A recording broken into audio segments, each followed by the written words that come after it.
Hey, what's going on, friends? This is Paul Hutchings with The Good Parts. Hope you're having an amazing day. The Good Parts is a daily social media show where I go live Monday through Friday, right around 11 Eastern Standard Time, to share one good part from my life and or business in the effort to help you and me create more freedom, prosperity, abundance, goodness, all the good that life has to offer. That's my intention. I want to pass along the good stuff, much of which has helped me to build a life of financial freedom in my early 40s. And I'm so thankful for that.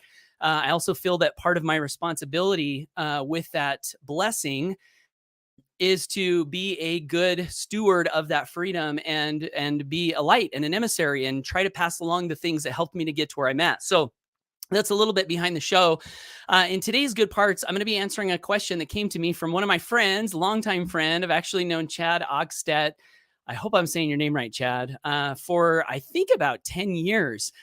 We met originally in the home business space. I think he actually joined I was building a network marketing company at the time, and he joined my downline, like some levels down. And I didn't even know he was in my downline until I met him in another company. And then he told me that story. Well, anyway, on one of my episodes a while back, a week or two ago, he asked this question: what's the difference between passive income and residual income?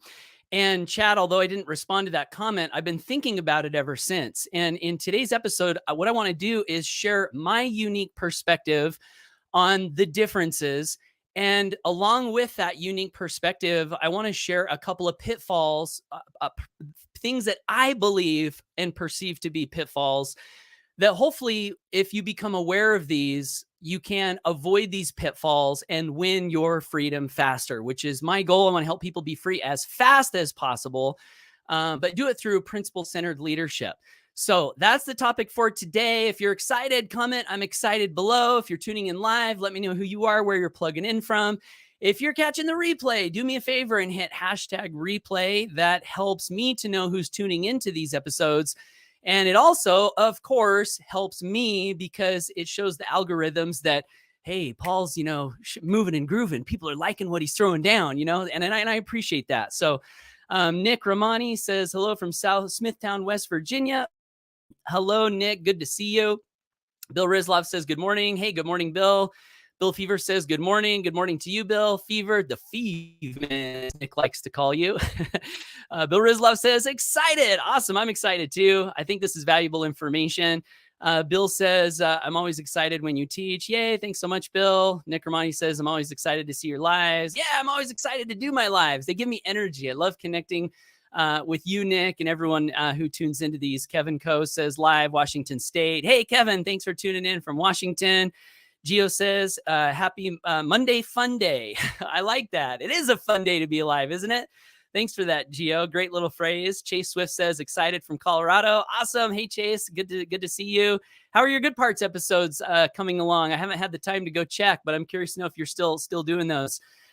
Jeff Topper says hello from Missouri. Hello, Jeff. Thanks for being here today. All right. Well, let's go ahead and get into the topic. So, passive income versus residual income. Now, these are my thoughts. Of course, you can find definitions from anyone, anywhere that might differ. I would say passive income, when people think of passive income, generally they're thinking of things you can put your money into or your time into. Actually, not your time. Passive implies nothing, no work involved. So passive implies, hey, I'm going to put my money here. I'm going to click this button and then, woo, I got a pipeline stream of money coming in consistently forever that I don't have to touch or think about. I think that's generally what people think when they think of the term passive income. Now, residual income is very related, and I might even argue that they're the same. Residual income for me is money that continues to come in after you have done the initial work. I've often referred to residual income as pipeline money. In other words, you can build a pipeline from the marketplace to your bank account. And once the pipeline is built, now that might be a key thing to be aware of. Once the pipeline is built, so it sort of implies that you have to build it. It implies that you have to do something for it. Once that's done, the money can flow just like water through a pipeline, and you can continue to be paid for work that you did in the very beginning. Now, passive income, residual income, Again, I think they might mean the same things, but I want to touch on the passive income aspect for just a moment. Like I said earlier, I think a lot of times what is implied with passive is that there's no work involved and or no maintenance involved. And I want to tell you guys a story because this is the first pitfall that I would love for everyone to be aware of. I actually used to work for a very large network marketing company. And in this network marketing company, there was a history of this company where people would build the income and then they would tout this phrase called walk away income. And the reason they touted this phrase was because once the excuse me, once the income was built, people were literally walking away and still collecting a residual income, a passive income from that work that they had put in. Now, this was a period of this company's history that happened when I actually wasn't at this company. When I got a job with this company, what had happened was the company leadership team had decided that leaders walking away from the business wasn't necessarily a good thing. So what they did to combat that was they implemented sales quotas. In other words, they said, look, you've built this income. And yes, you deserve to receive it. However, it's not a good thing for you to take your eye off the ball. And therefore, we want to implement this thing in the comp plan that will require you to keep your eye on the ball somewhat. In other words, the intention was they wanted people to at least pay some attention to their business and not just walk completely away. And I was at an event, and the company owner was teaching the philosophy. Now, I'm not saying that was the right thing to do, by the way. I want to say that. But that's what they did. And the company owner was teaching the philosophy behind why they implemented this particular change. And what he said was he talked about like things in nature, like a garden, for example. He said, if you grow a garden and you don't pay any attention to that garden, eventually the garden will grow weeds, the crops will die, and you will have no goodness left. So he was kind of making the case that for all good things in life, some attention is required. And as I think about that philosophy, I personally would tend to agree with that based on my experience in business. Say for example, rental real estate. I have some rental properties, and why residual income, passive income, right? That's what attracted me to owning rental properties. Well, a month or so ago, I've got these LED lights in a couple of these homes that I have. They're newer homes. They were built about 2 or 3 years ago. And these LED lights are supposed to last like 45 to 50 years. That's one of the selling points of the lights. Well, a couple of weeks ago, my tenant says, hey, 2 of the lights went out. And I said, really? That's odd. Like, wonder what happened. And then they texted me and said a 3rd light went out. I said, that's crazy. And when I went over there, they told me a story about how lightning had struck in the backyard and caused a short and caused these lights to go out. So I had to go get new LED lights, and I had to put them in the rental property, and it was fine, got them fixed and off and away. But the point is, had I not answered the call, had I just let my tenants have a problem in the home and then more problems and more problems and more problems and more problems, do you think that I would have a residual income? I wouldn't. There is some maintenance required. Now, you could argue I could get a property management company to do a lot of this stuff. And yes, you can. But the thing with a property management company that I've learned in my rental real estate business is that sometimes property management companies don't care about your property as much as you might care. So they might not have as stringent of a screening process for the tenants. They might not care if they're getting a good quality job done when they have to hire out a repair. And so I went through some of that and decided I was going to manage my properties myself. But the point is, it does seem that some attention is required. Some attention is required in a home-based business. I'm building an affiliate marketing company. We have products that people buy. We have a large amount of recurring monthly income coming in on a monthly basis. What would happen if I just disappeared and didn't show up? Would that income continue forever if the company owner, if one of the chief crusaders, visionaries, believers, true believers. If I just disappeared, what if me and my business partner disappeared and there was no one showing up, watering the garden, nurturing the crops, updating the products? Would that income continue to come in forever? I don't think that it would. And so the pitfall that I want to highlight, and actually before I introduce this pitfall, I'll tell you a couple other stories. So the idea of passive income. Well, gee, Paul, I don't want something that I have to pay attention to. First, I would say you don't have to pay all your attention. It just requires some attention. But you might say, I just want something that's passive. Tell me something that's passive. Well, let me share with you a couple of things that I've seen over my 2 decades plus, about 2 decades, just under 2 decades of being focused on residual income and looking at, so many different residual income opportunities, passive income opportunities. Well, one of the things I see in the home business space that comes along every now and then is, hey, this thing is so good. All you got to do is put some money in and you're going to get 1 to 3% daily returns on your money. Passive income. You don't have to recruit a soul. You just put your money in and you're going to get 30% a month. Passive income. And everyone gets all hyped up and excited about passive income. And hey, in the beginning days, when I didn't understand what a real return was, when I didn't understand where money came from, which, by the way, is value provided to someone, that's where money comes from. So there's no magic slot machine that you can just put your money in. No one's getting value and it's just somehow compounding at 30% a month. That's not real. And what I've seen in my home business journey is every single one of those. Now, there might be some today that are going that that haven't gone through this cycle that I'm going to describe. But everyone that I've seen that has come, people tell me about it. I say, I don't know. That doesn't look super legit, but it's passive income. You don't have to do anything for it. Every single one of those has gone bust that I'm aware of. Every single one of them. There was one company that was, massive income they were bringing in. And they had a little thing going where it looked like they had a real product, so on and so forth. Well, the government came in and shut them down. And then they forced all of the top people who made all of this money from passive income to pay it back. And it wasn't a good thing. And what's crazy about this is you see that scenario that I just described change clothes and pop up again. And then the same thing happens. And then it changes clothes and then it pops up again. Napoleon Hill said a human being's greatest weakness, one of the greatest weaknesses of mankind, is the desire to get something for nothing.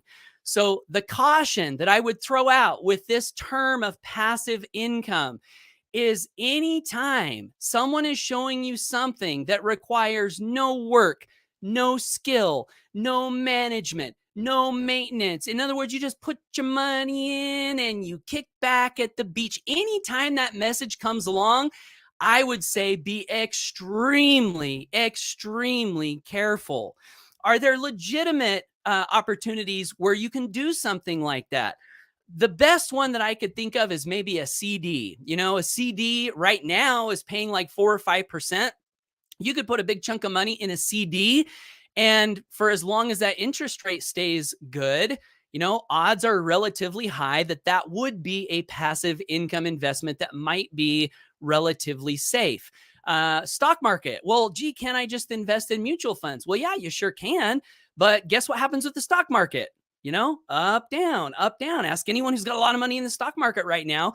Are they up? Are they down? They're down, So passive income, I would say be very, very careful if your idea is to make money without doing anything. That's the first caution.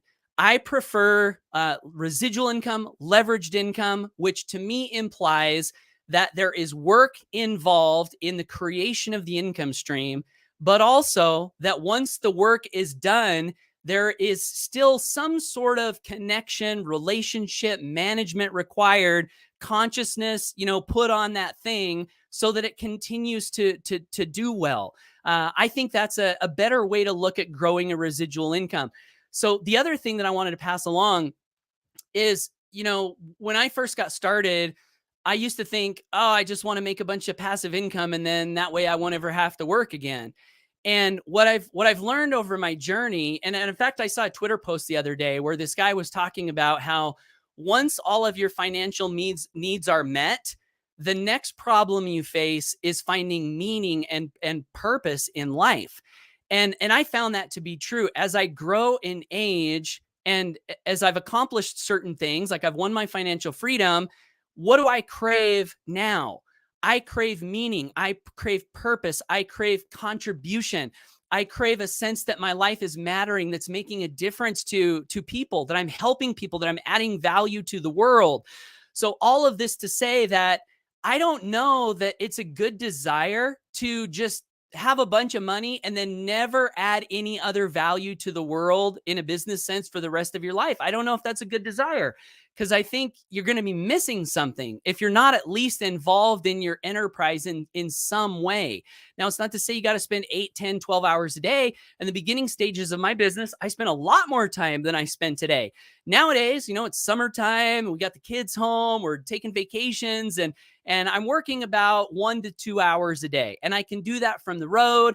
And I'm earning more income than I've earned in my entire career. It's more consistent than it's ever been.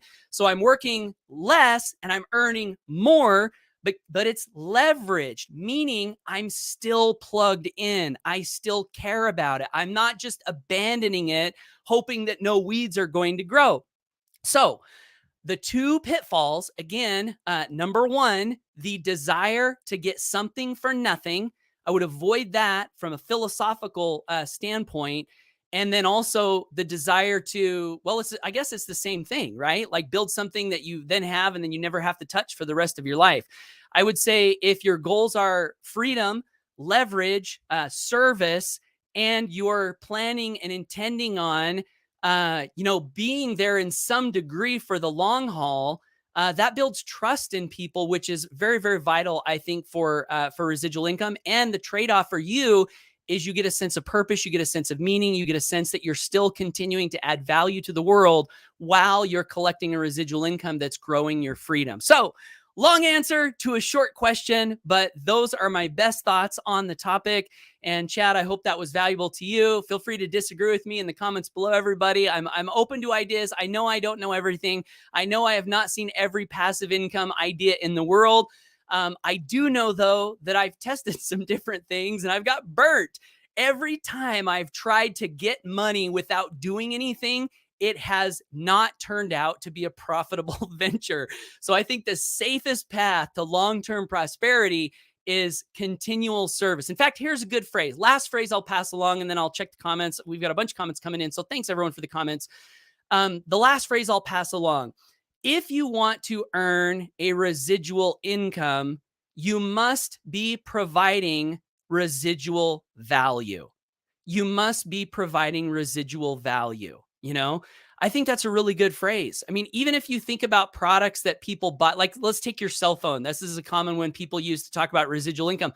Well, gee, Paul, like I sold this cell phone plan and I'm collecting the residual income and I don't have to be there checking on my customer every month for the cell phone, service. And that's true. You don't. But guess what's happening in the cell phone environment? You've got Verizon rebranding as Visible. You've got Sprint. You've got AT&T. So let's say you sell a cell phone plan and then you retire to the beach and you're like, whoa, easy life. Guess what's happening to your customers? All of your competition is working day and night to convert your customers to their customers. So even on products like that, it does seem to require some attention. So those are my thoughts, and I'm sticking to them unless you change my mind, which you're welcome to attempt to do in the comments below. Quick principle-centered advertisement. If you're finding me for the first time and you got value from this episode, I'd love to encourage you to subscribe to me on social media for more content like this, or you can visit my website, paulhutchings.net/GIFTS to pick up a cool free gift and also see my #1 recommended residual income strategy for business. It has to do with online marketing. It has to do with affiliate marketing. It has to do with 80% commission so you can grow an income faster. It has to do with giving back to the world and making the world a better place. You can find that on that page. And also subscribe to my email list. So with that, I'm going to check the comments here, and we have a flood of comments coming in. So here is David Twomey. Hello, hello, hello. Bill Fever says, I was a farmer. I had vineyards and orchards. They produced crops for many years, but they had to be taken care of, pruned, watered, fertilized, harvested. Yeah, exactly. Thank you for that, Bill. Jeff Topper says, you've got to mind your business if you want your business to flourish and continue to be a valuable asset. Amen. Great phrase. Nick Romani says, there is always some kind of maintenance of some sort involved in any business. Now, depending upon how things are set up will determine how much maintenance is required. An online business, however, require a tad bit of work in order to maintain that income. But the time output is obviously very minimal, like 1 to 2 hours a day, 3 to 5 days a week, which is nothing. Yeah, absolutely. If you do nothing, life will get boring. LOL. So true. Versus 40 to 50 hours a week and the stress that goes along with it. Choose your battles. Great comment, Nick. Nevada says, hey, Nevada Howard, good to see you. You're so cool. You're amazing, Nevada. You inspire me. She said, yep, same experience. I have not seen one of those types of passive income opportunities work. They fail every single time. This is definitely one of the best explanations I've heard regarding passive income and residual income. I love it. Woohoo! Thank you, Nevada. I appreciate that. Such a great comment. And Nick says there is no such thing as something for nothing in a sense. Yes, I think that is true. You might think my mind says something for nothing. There's no such thing. My mind says, but what about when we're born onto this earth and we get the sunlight and we get the nutrients and if we were born in a good family, we had great parents, like that's kind of something for nothing. But here's what I would say to that is it seems to me that when we're born, we're on the receiving end of this massive gift. And that requires a payment. It requires, if we want to be happy, if we just continue to take and take and take and take, and that's how our whole life is. Yeah, we can do that, but I don't think we'll be happy. If we want to be happy, we've got to recognize the gifts that we've been given. And then we have to wake up every day in an effort to give back to the world, to give back to people. And I think that's one of the key ways that we can create happiness for ourselves. Gio says people who never quit end up making it over the wall because they didn't hold it out long enough to see the results. Yep. Yeah. And that's the thing. Like it does take time. I know people don't want to hear that. They want to hear, how fast can I get my Big Mac? It's like, well, if you want to eat a Big Mac, you can get it pretty fast. But if you want a healthy body, that might take a little bit more time. If you want to get a quick income result that's here today, gone tomorrow, yeah, you can get that pretty fast. But if you want to have a residual income that pays you for the rest of your life, that's going to take some time. But it's worth it. It's worth it. Matthew Martin says they are all scams, robbing Peter to pay Paul. Hey, and you know what, Matthew, that is such a great definition of a Ponzi scheme. So many people don't know what a Ponzi scheme is. Matthew Martin summed it up in 5 words. Robbing Peter to pay Paul. That's what a Ponzi scheme is. You give me your money and I'll give you a return. But then I run over to Matthew and I say, hey, you give me your money and I'll give you a return. He gives me his money. Then I use some of his money to pay that return. Literally robbing Peter to pay Paul. Great definition of a Ponzi scheme. So that's it, guys. Thanks for tuning in. Hope you have an amazing day. Take action. Go for your dreams. And I'll hopefully see you in a future episode of The Good Parts. Next episode coming out tomorrow. All right. Take care, guys. Bye for now.